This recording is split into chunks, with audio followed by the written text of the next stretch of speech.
All right, I'll now pass over to our chairperson for today, Philip Endersby, who is going to introduce our guest speaker in more detail. Thank you. Well, thank you very much, President Catherine. It's my pleasure to introduce Michael Wasley as our guest speaker today. Very Special Kids has had a long association with Rotary. And as Peter Dakin mentioned before, going back many, many years. But the lighter side of things with Michael that you won't know, I mean, he's married. He's got two daughters. I think they're 19 and 21 or 19 and 23, something like in that. So he's outnumbered at home. His wife's Swedish. And I gather you do speak some Swedish, right? And apart from that, I think in your earlier days, you played a fair bit of cricket, okay? Played over in England. And also on the football side of things with AFL football, but VFL football, Michael is Vice President over in Werribee, okay? Have I got the football club name right? There you go. So that's the background of Michael. A number of us here have actually served on their foundation board, and one of our current members, I think, is still on the board itself, Philip Mayers. That's correct, past member.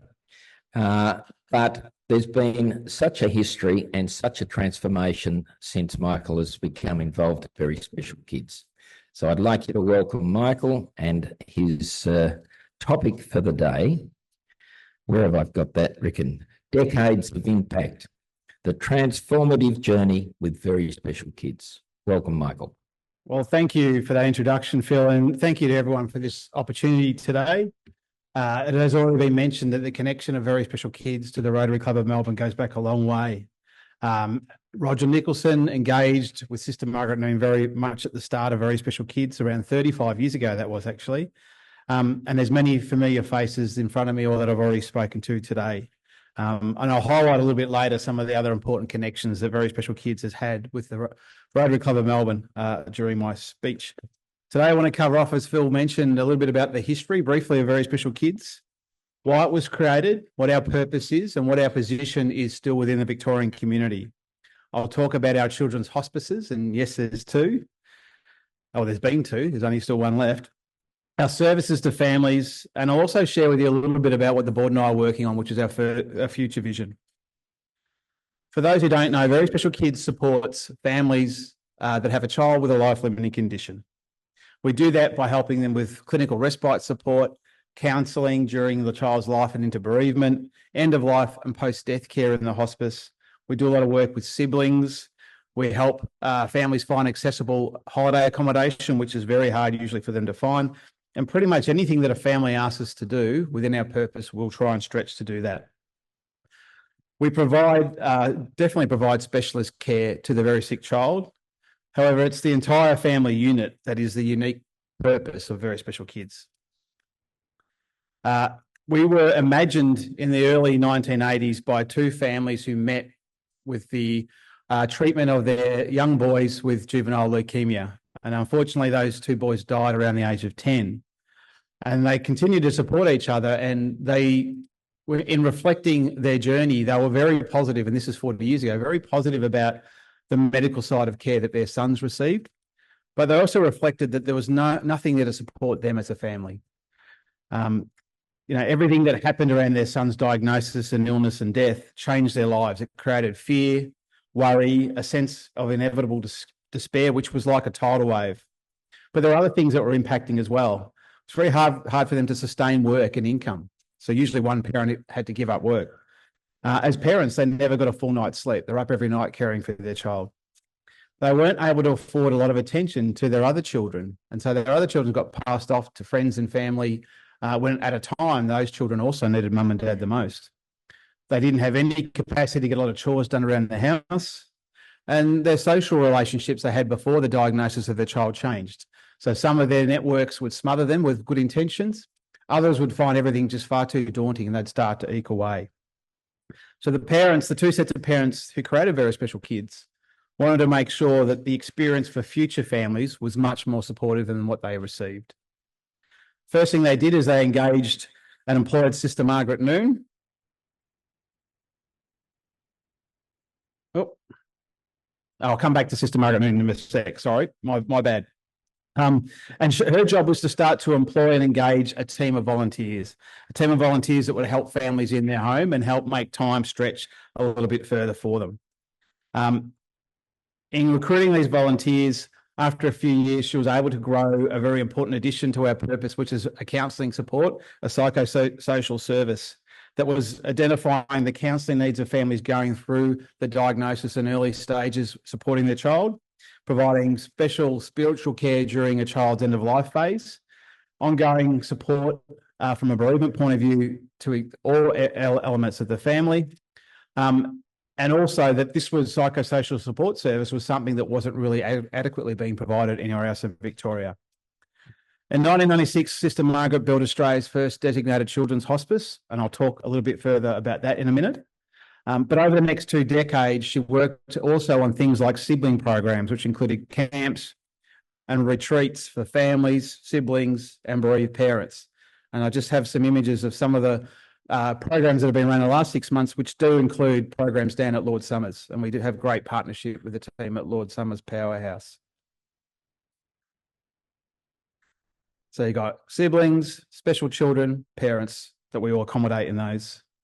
Not long after the establishment of sibling programs, we developed group bereavement programs aimed at different segments of a family. So the journey and challenges that parents go through are slightly different than the siblings and even different than the grandparents.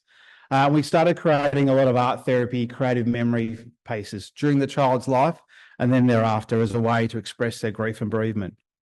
We never had a time limit to our service. Normally what would happen a few years after the death of a child is the family would self-select out, knowing that we had lots of families who were starting their journey that we needed to help with. But they always knew where we were. We were familiar to their story, and when things would trigger them, which could be the anniversary of a child's death, their birthday, their favourite TV show on the television, they always knew where we were and we always responded. So Very Special Kids became a one-stop shop for families, away from hospitals and away from the medical system, and we're still the only kind of service in Victoria. We travel the whole journey with the family, from birth, diagnosis, right through to bereavement and beyond. At the very beginning, when Roger was involved, Very Special Kids started with very small grants. And over the years, word started to spread, particularly in that southeast Melbourne inner suburb area. We're able to get additional grants to grow our volunteer support for families in the home. And that's when we started our counselling service.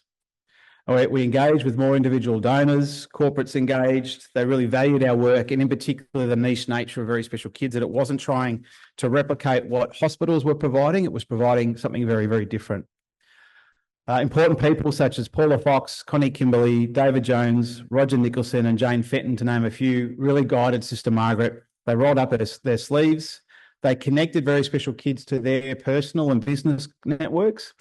And at the same time, Sister Margaret was developing the case for Australia's first designated children's hospice.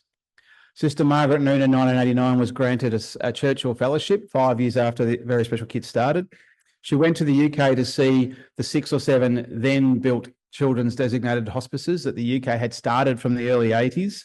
And very quickly she realised that providing hospice respite to give families a break that they don't normally get, as well as an option for end-of-life care when home is too confronting, were a very, very good fit to the purpose of what Very Special Kids was aiming to do, and still not offered within anywhere else in Victoria.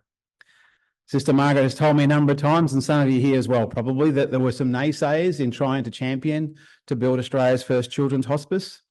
Some of that was naivety about, well, we cure kids in hospital, they go home, where's the problem? Not necessarily understanding that there's a parent perspective there that's really challenging. And sometimes it was just the fact that back then, all care was seen to need to be provided in the hospitals, and how much that's changed in the last 40 years.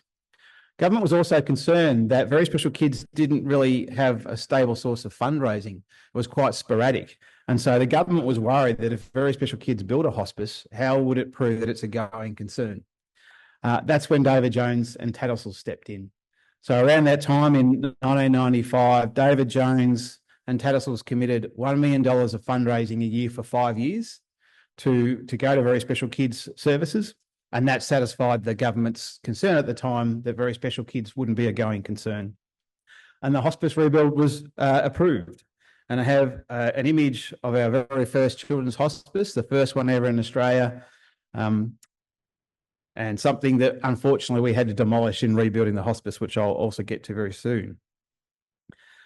Sister Margaret Noon was our first employee. She became the first manager. She retired 25 years ago. But she's still our patron. She still walks the corridors most days, and she's reached the old age of 90.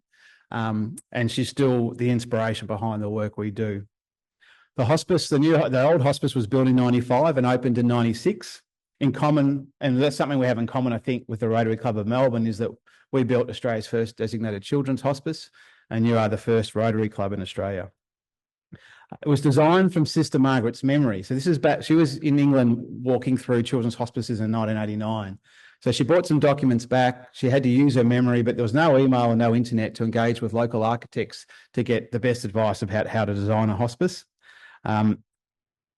And in the 5th year of our funding, after the hospice was built, David Jones and Tattersalls did another remarkable thing in that they realised at the end of the $5 million over 5 year support that we were going to hit a bit of a cliff. So he engaged Badger Recruitment and Rod Bennett to come up with a fundraising campaign for us called the Piggy Bank Appeal. A lot of you might have seen the big pig trailers that travel around the state, which is still running 25, 26 years later. So that moment in itself was pivotal, because what that did is it taught us how to fundraise and how to go and pitch to community to raise funds for our services. Essentially, it taught very special kids how to fish. At this time, the Very Special Kids Foundation was formed. We already had a board of directors to oversee our governance and our strategy and our financial sustainability. But many of our supporters who wanted to help had strong networks with Melbourne communities, but they wanted a more proactive fundraising role, and they were more than happy to leave the governance stuff to the board. The foundation over the last 25, 30 years has played a crucial role in Very Special Kids. That includes obviously raising funds, but brokering in-kind executive support to fund things that we can't afford, engage with corporate supporters, push the Very Special Kids cause with philanthropic foundations and major donors and other influencers in their network. And someone from the Rotary Club of Melbourne has either sat on our board or our foundation committee since its inception, and Phil at the moment also sits on our foundation committee. Many Rotary Club of Melbourne people have played a large role in supporting Very Special Kids, and I touched on earlier already Roger Nicholson and David Jones, but Anne Dakin and Bob Glindeman and many others, and apologies if there's more here, have supported us through various fundraising events. Dakin Mayes and Phil Mayes is one of those as well. Our first government funding came in the mid-90s when the hospice was built, but it remains really, really small, particularly for a health sector service. Of the costs associated generally with running Very Special Kids over the last 20 years, our government support has represented about 20 to 25% of our total running costs, which is small for a health charity. And the year just finished, 2023-24, it slipped down to 19%. So therefore, Very Special Kids needs to continue to employ a small fundraising and communication team to bring in the majority of the $12 million it will cost us in 2024 to support 850 Victorian families. The hospice rebuild, I talked about that earlier. The original hospice did support tens of thousands of children and families wonderfully for many, many years. But Sister Margaret will be honest that it was built on modest resources. There was limited medical capacity. Sister Margaret's original design back in 95, which was Plan A, got scaled back, as she calls it, to Plan J, just due to the financial restraints that was on Very Special Kids at the time. When I started in 2016, there was a growing case for a major upgrade of our original hospice. We needed to review and sustain our most important asset and facility. We commenced a review of the hospice and its limitations. At the same time, we engaged with Associate Professor Alan Pert, who's the head of design at the University of Melbourne School of Design. And he undertook, and these are his words, so I have to read it because it's a bit clunky, he undertook an international hospice design best practice research project.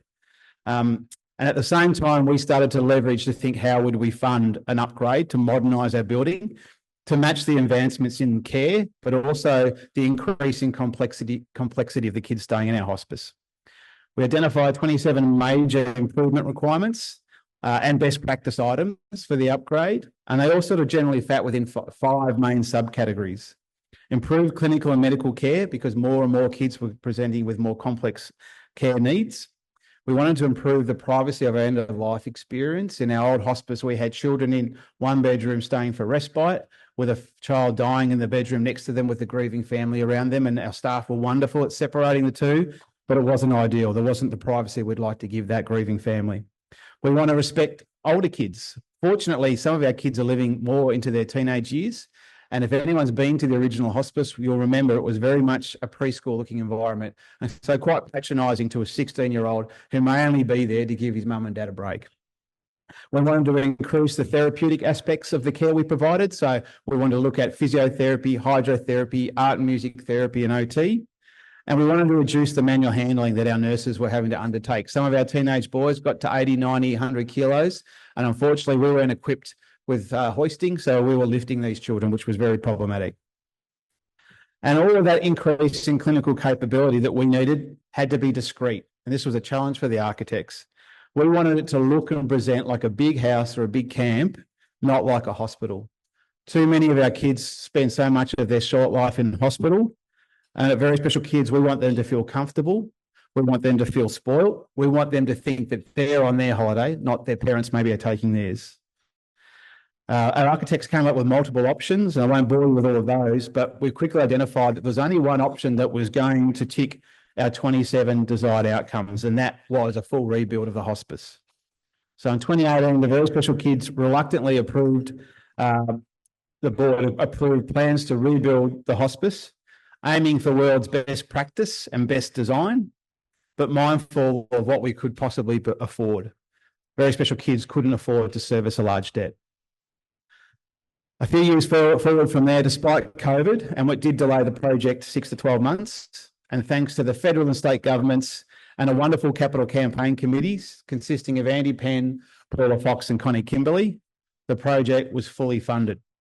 So Very Special Kids is not fundraising each year to service an ongoing debt. And I have images now of the new hospice. That's the hospice entrance from the front. And on your right is our old heritage building where our administration team sit. And there's the building from the back at Adelaide Street. There's one of our bedrooms, double the size of the rooms we had previously. And now they all have their own en-suites. Our first hospice had 8 beds and only 4 en-suites, which was problematic. That's Mia and her family. There's Mia again in our courtyard with our music therapist. Elliot playing the drums with his dad. Fraser loving our multi-sensory room, and multi-sensory is really important around controlling anxiety and pain management. First thing I thought that would be value managed out if we needed to do that was our hydrotherapy pool, but thankfully we have our hydrotherapy pool, and there's Brianna enjoying a hydrotherapy session. Our playground with Marley. A wonderful thing called a magic carpet, which just displays images including soccer fields, pianos, interactive activity where kids can crawl and step and interact with that technology. Our special bedroom, confronting as it is, and I apologise, this is where we provide post-death care to children for up to 7 days. We're able to beautifully take care of a child's body around that time, and this was a much more private suite than we had before. And around that special bedroom is a family suite where families are given a key card. They can bring friends and families in to say goodbye, to engage, to discuss. We don't supervise them. Being non-public, we can take that small level of risk. It has a toilet, it has a kitchen, it has a balcony, it has whatever the families need.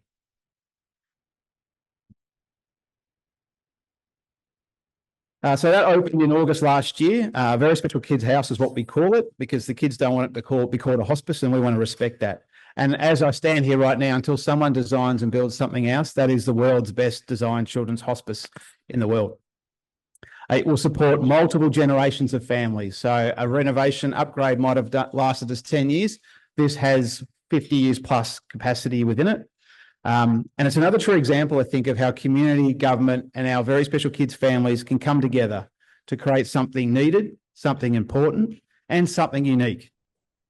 We're very proud of the facility, and the validation we've had from children and families who have already stayed there has been really overwhelming, as has the end-of-life Ballon Body Care Suite. Unfortunately and tragically, 12 families have had to use that for their children in their final days of life in the last 6 months. We've been able to support that child's body for up to a week, and that space has given the families time to plan, to grieve, to reflect, to console family and friends, and to say goodbye.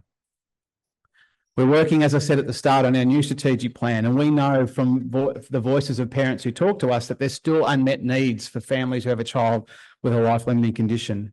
In our next strategic plan, we want to address those that are aligned to the purpose of very special kids. And just a sample of those are, we want to increase our age eligibility. Those of you who know health know that we have this arbitrary system in Western Health where once you turn 18, everyone you had supporting you from allied health to physicians to nurses who are paediatric have to transition to the adult system. And unfortunately, we being paediatric as well, we're adding to that burden of families having to reintroduce their child to a whole different series of health professionals. So we want to increase our age by 2 or 3 years, so we're not adding to that burden at that particular time. We want to increase our regional reach. A lot of regional families don't know we exist, yet they would be eligible for our support. And there's a lot of regional people out there who would definitely volunteer at helping our families in their community. We also want to think about how we take respite and end-of-life care to major regional towns, because our wonderful new hospice is fantastic. It's just not that accessible for some of our regional families. And we want to look at providing nurses in-home during end of life, where a family would prefer to have that occur at home but needs some support around pain management, or want to be mum and dad in the final hours of life and not doctor nurse. We want to figure out how we can afford to provide that as well. And we want to boast about our expertise more. We are truly family-centred in our paediatric palliative care. We want to promote more very special kids popping up across Australia. There's still only 3 designated children's hospices in Australia, all predicated on Sister Margaret's vision. There's now 54 in the UK. Very Special Kids is still a niche organisation in Australia and internationally due to our combined hospice and combined counselling programs. Our support of families is continuous and not disjointed. We provide 24 hours a day, 7 days a week nursing care. We wrap our care around the entire family. We celebrate life and we support death. We provide accessible holidays for families who can't find a way to take one. We pick up regional kids in partnership with the Royal Flying Doctor Service and bring them into the hospice. We give parents permission to rest, and we demonstrate a difference, we believe, between medical paediatric palliative care, which is important, but our vision of holistic family-centred paediatric palliative care, which has the family in the centre. In finishing, Very Special Kids is many things, but probably what is not well known is that we are not just about supporting illness, death and grief. We're also about quality of life. We believe every child should have the best life possible, especially if that life is to be short. And the only way to achieve a quality of life, even if it is short, is to have the family supporting that child equally supported. Unsupported families of children with life-limiting conditions struggle to do what they need to do alone. Very Special Kids strives to achieve through all of this and are the enabler and the conduit between the vulnerable children and families who need help and the members of the community who can help provide that support. Our children and families have been dealt the most devastating and cruelest of hands.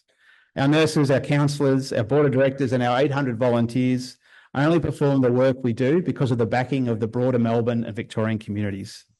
Therefore, the partnership between the Rotary Club of Melbourne and Very Special Kids has been significant and it's been enduring. So please accept my heartfelt thank you on behalf of the children, the families and the staff at Very Special Kids today.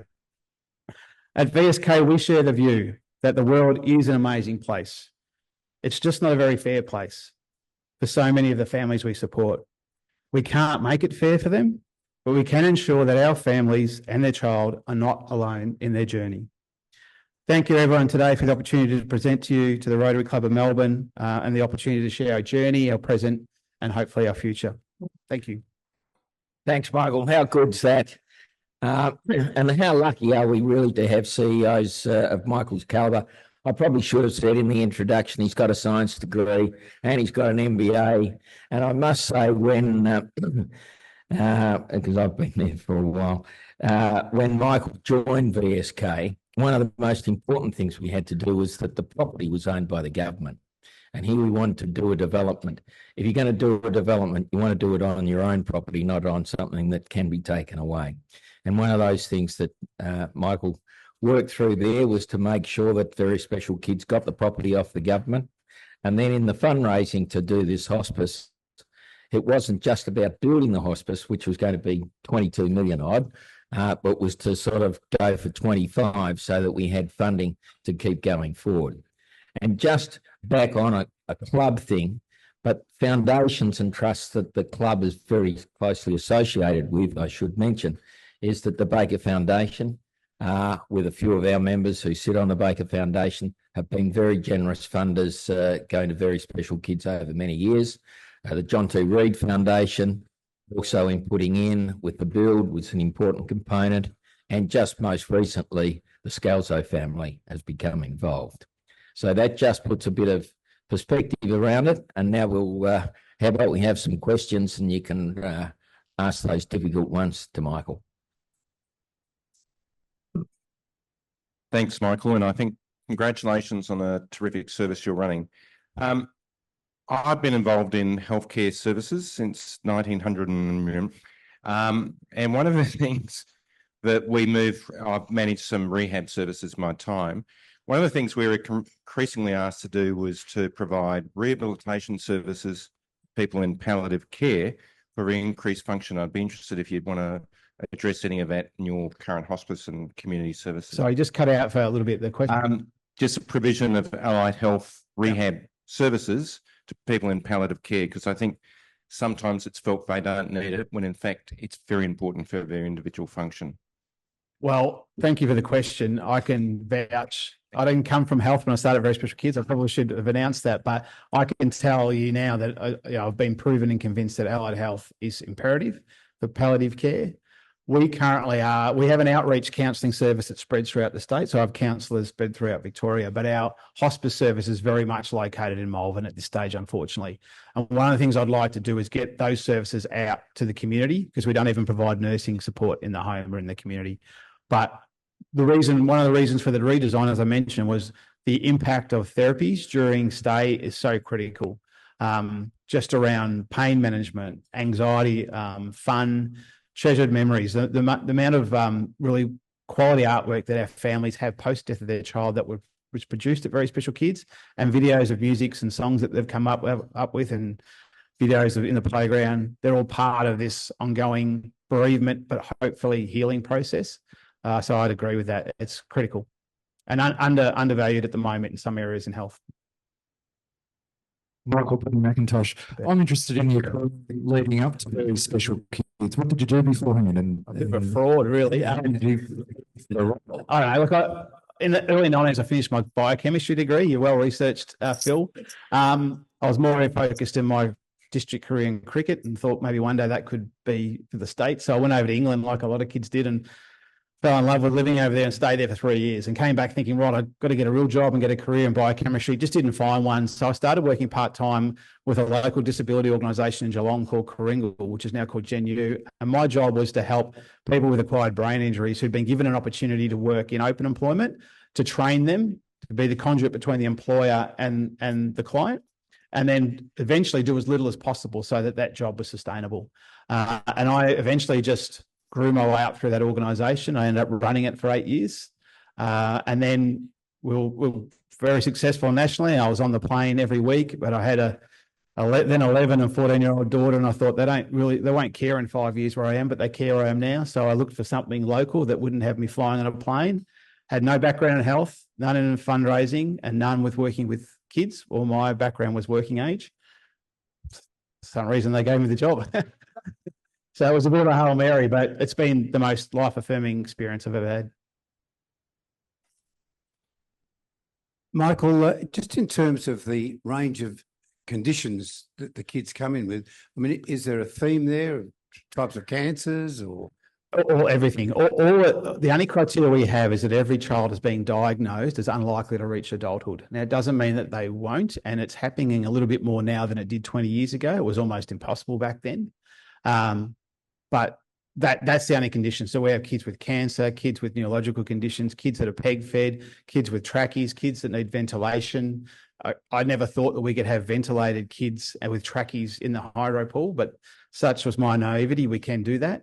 But every condition a child could possibly have is in with that. Some conditions are automatically eligible because they're known as life-limiting and likely to result in immature death.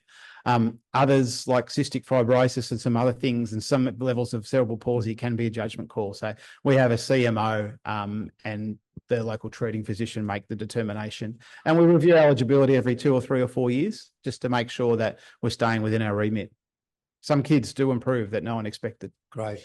And just a supplementary question in that regard, the impact on parents and what just in our own network, we see when people have got serious disabilities, it must be so difficult. Do you see a lot of marriages breaking up when they've got kids in this condition? Yes, and often what will happen is at some stage in the first 1 or 2 years of bereavement, that might be when they split. So they stay together for the purpose, and then when that responsibility is taken away from them, that's often when marriages end. We would love to have some funding to do research. We're quite small in our population size, so we would love to get more involved. But we know that grief and bereavement in particular has a lot of different daggers on it along the way. We hope that bit by bit we can build the future and the hope from the family again. They'll never forget what happened. And generally that's the way it goes, but it puts a lot of strain on families, particularly on marriages. I can imagine. Any more questions here? I've got one. With the Flying Doctor Service, how would you like to just let everyone know you're involved there? Gives me a chance to plug the recently retired CEO, Scott Chapman, who's been awesome to us. So not long after I started, he said to me, when you know what you're doing there, we've got some vans that at times during the day are available. Come up with what you need that you think we can fit and let's talk. So I did that. I said, look, one of our problems is we've got this beautiful hospice, which we've now rebuilt in Malvern, but not all of our regional families can afford either the time or the cost to come and access it. You know, you've got to get someone to look after the other kids. They might have to take the day off work. A 3-hour trip for us is 5 hours with their special child because we've got to stop every hour.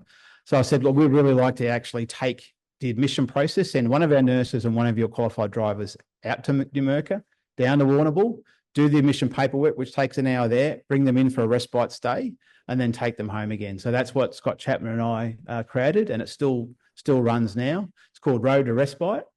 We don't necessarily see ourselves in the long-term transport logistics game because, as I mentioned earlier, we would like to have our own 2-bed facilities in Shepparton, in Bendigo, in Ballarat, and that's sort of our dream to sort of pursue that. But in the meantime, we want to actually use transport where families are comfortable to give them a break because they are stretched.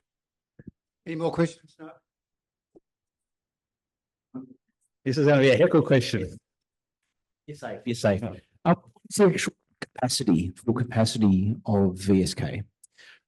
Well, currently we have 850 families. About 350 of those are bereaved. So the perception is we only help in the hospice during life, but we stay involved for as long as the family need us.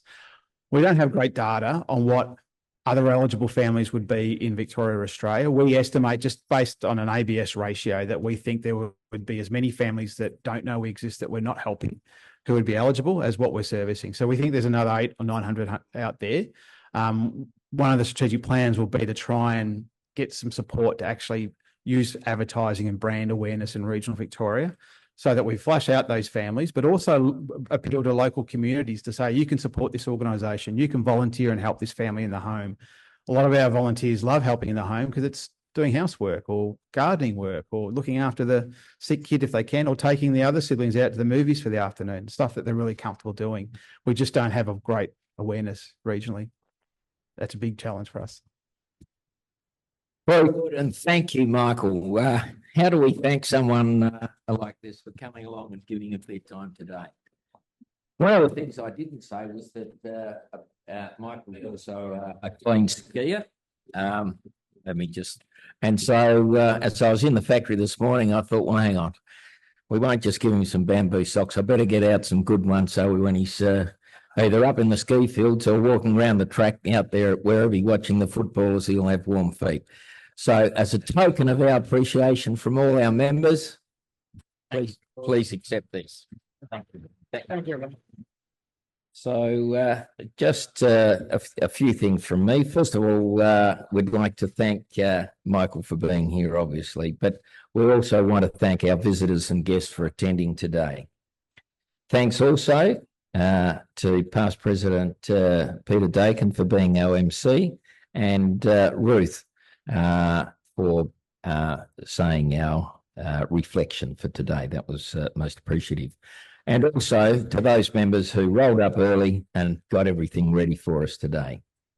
A reminder, as we've heard earlier, next week, the third environmental lunch to be held at the RAC V Club, and having CEO Christine Holgate, which will be a fantastic lunch. She runs Team Global Express, which will be very interesting to see what she's got to say. And her talk will be the challenges of sustainability while ensuring reliable, cost-effective logistics. God, gosh, freight's going up today. I don't know how they're going to lower the books. So anyway, I think Reg mentioned earlier, today's the last day to get your name down for that. So in closing, would you mind please standing, and we'll just close the meeting with the national anthem.